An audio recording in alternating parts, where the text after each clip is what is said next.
नमस्कार, ओम शांति। मेरे प्यारे मित्रों, कल हमने जाना था 5 तत्वों का संतुलन बनाना ही इलाज है। आज हम जानेंगे 5 तत्वों से लाभ कैसे लें।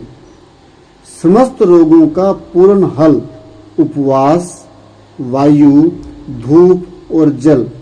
हम सभी जानते हैं, जैसे कपड़े की बनी चीज कपड़े से, लकड़ी की बनी चीज लकड़ी से, लोहे की बनी चीज लोहे से और सोने की बनी चीज सोने से मरम्मत होती है।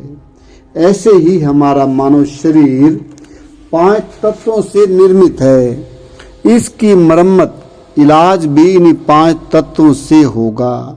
ये 5 तत्व हैं आकाश, वायु, अग्नि, जल और पृथ्वी। अतः मानव शरीर को स्वस्थ रखने में दवाइयों का कोई स्थान ही नहीं है। आकाश तत्व घर में सफाई का अभियान चलाने के लिए सबसे पहले घर में पड़ा बेकार सामान, कबाड़ा बाहर फेंकना पड़ता है ताकि जगह का उचित प्रबंध हो सके। ठीक ऐसे ही शरीर को अंदर से साफ करने के लिए शरीर में खाली जगह अर्थात आकाश तत्व का प्रबंध होना अति आवश्यक है। शरीर के अंग जितने मल रहित और लचकदार होंगे, उतने ही शरीर में आकाश तत्व की मात्रा अधिक होगी, जिससे शरीर हल्का फुल्का और स्वस्थ होगा।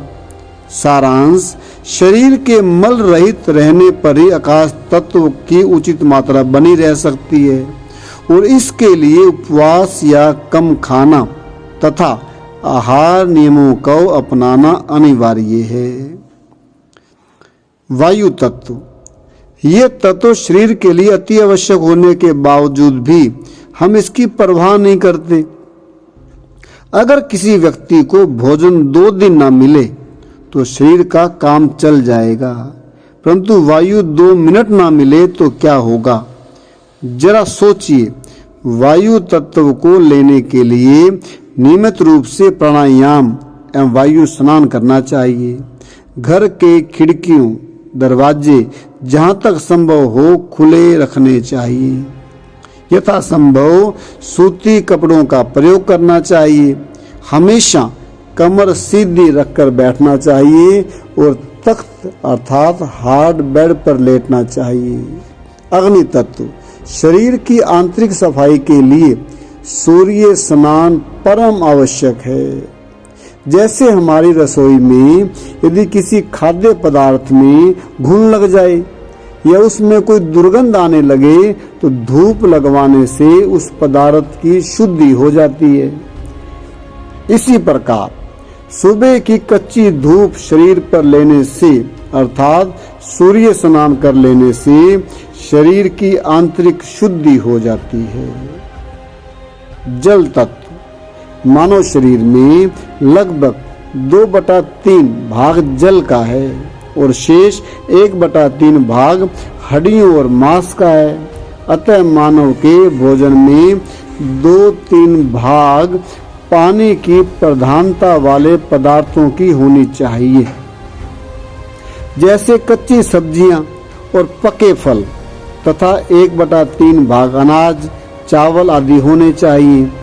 प्यास लगने पर पानी अवश्य पीना चाहिए, परंतु बिना प्यास के पानी पीना उतना ही नुकसानदेह है जितना बिना भूख भोजन करना।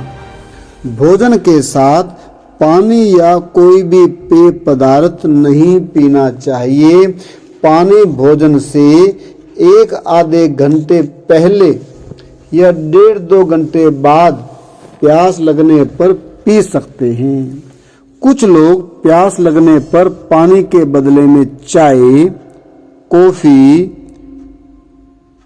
कोला, सूप, फलों के रस आदि का सेवन कर लेते हैं, जबकि इस धरती पर प्यास बुझाने लायक मात्र एक ही पदार्थ है, जल। जल के अलावा जो पेय पदार्थ है वे या तो भोजन है या जहर तुल्य अपेय पदार्थ। अपने स्वास्थ्य को बढ़ाने के लिए जहरीले पदार्थों से दूर रहें और प्राकृतिक खाद्य पदार्थों को नियमानुसार सेवन करें।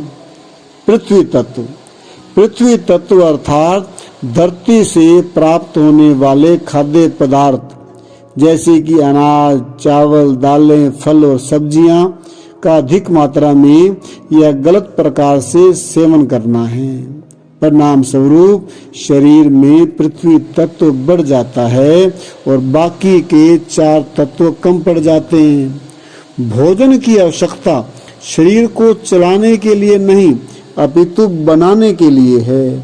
हम भोजन को नकारते नहीं हैं। जितना पौष्टिक, शुद्ध एवं प्राकृतिक भोजन होगा उतना ही अंगों की सुदृढ़ता एवं कार्यशैली और तंत्रिका तंत्र, नर्वस सिस्टम बलवान होगा।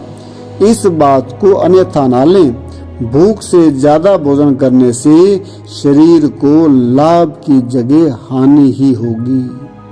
प्राण शक्ति, जैसे हम अपने घर की रोज सफाई करते हैं, ठीक वैसे ही ये शरीर 4 रास्तों के द्वारा रोज अपनी सफाई करता है। जैसे हम अपने घर में कभी कभी विशेष स्पेशल सफाई करते हैं, ठीक वैसे ही जब शरीर में विकार और गलतियां अधिक हो जाती हैं और शरीर 4 रास्तों के द्वारा मल को बाहर नहीं निकाल पाता, तब प्राण शक्ति हीलिंग पावर द्वारा शरीर की सफाई करने के लिए कोई 5वां रास्ता खोल दिया जाता है या पहले के 4 रास्तों में से किसी एक को तेजी से चला दिया जाता है, जैसे कि नजला, जुकाम, उल्टी, दस्त, बुखार, फोड़ा, फुंसी, दर्द आदि, जिनको तीव्र रोग कहते हैं। ये प्रक्रिया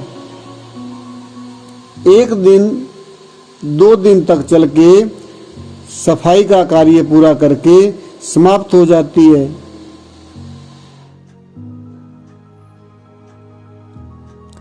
हम 3 प्रकार की गलतियां कर देते हैं तीव्र रोग आने पर, जो कि वरदान रूप में शरीर की सफाई के लिए आते हैं। मानव मां प्रकृति के विधान को न अपनाकर मोटे तौर पर 3 तरह की गलतियां करता है। पहली गलती, अपने दैनिक कार्य में लगे रहना तथा अपनी अस्वस्थता पर ध्यान न देना।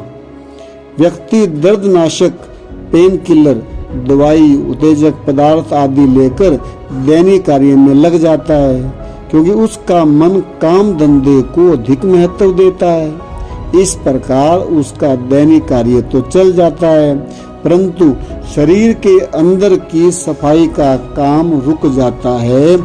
इस अवस्था में अगर अधिक परिश्रम वाला काम न किया जाए, यथासंभव आंतरिक अंगों को तथा मन को उचित विश्राम दिया जाए, तो केवल 2-3 दिन में ही बिना दवाई लिए अंदर की सफाई हो जाने से हाथ पैर आदि की शक्ति वापस लौट आती है।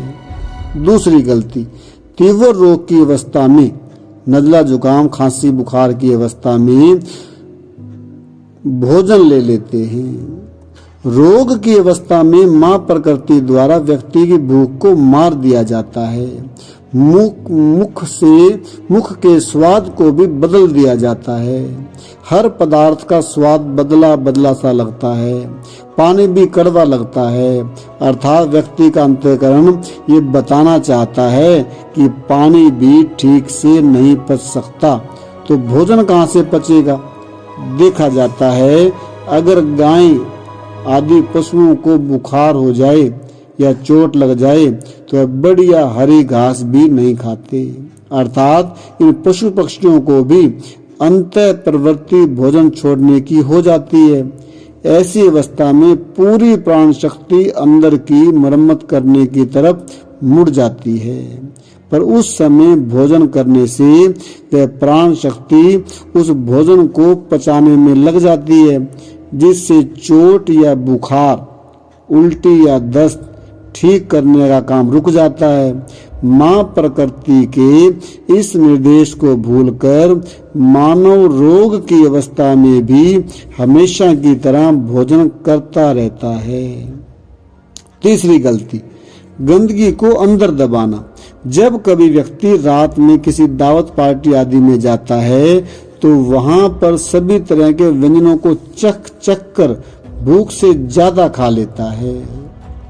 इस तरह भोजन भली भांति पचता नहीं। परिणाम स्वरूप प्राण शक्ति उस गंदगी को अगली सुबह दस्त के रूप में बाहर निकालने का प्रयास करती है। उस समय व्यक्ति प्राण शक्ति के उस शुद्धिकरण प्रयास को न जानते हुए उस गंदगी को अंदर दबाने को ही इलाज समझ लेता है तथा गंदगी को बाहर निकालने में सहायक होने की बजाय अंदर दबा देता है। परिणाम स्वरूप वही गंदगी कब्ज का रूप धारण करती है और आगे चलकर मेरे प्यारे मित्रों, दोस्तों, वो बवासीर बन जाती है। हम आगे और अच्छे से जानेंगे कि हम ऐसे रोग आने पर बिना दवाई ठीक कैसे करें। धन्यवाद।